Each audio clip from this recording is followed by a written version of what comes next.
Louisiana recently passed a law mandating the Ten Commandments be displayed in public schools. Already the ACLU is suing to stop that law. Although there have been some positive recent decisions from the High Court, it wasn't like that in the 1960s and beyond. The court was often trumping religious expression in the public arena, including the posting of the Ten Commandments in schools. For example, here is what they said in a 1980 case, Stone v. Graham. Quote, "If the posted copies of the Ten Commandments are to have any effect at all, it will be to induce the school children to read, meditate upon, perhaps to venerate and obey the commandments. However desirable this might be as a matter of private devotion, it is not a permissible state objective under the Establishment Clause," end quote.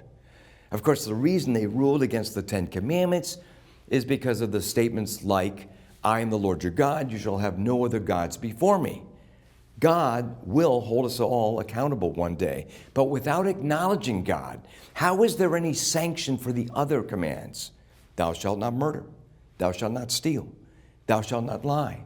People can come up with all sorts of moral lists of do's and don'ts, but what is morally binding about these lists? Nothing. If there's no God, there's no accountability. As Dostoevsky said, everything becomes permissible if there is no God. About 30 years ago, Ted Turner said that the Ten Commandments are obsolete. So he came up with a list of his own 10 voluntary initiatives to replace them.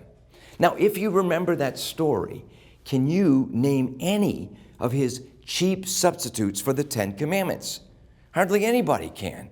Besides, when we die, it is Jesus Christ to whom we will all give an account, not Ted Turner. There's no cheap substitute for the Ten Commandments.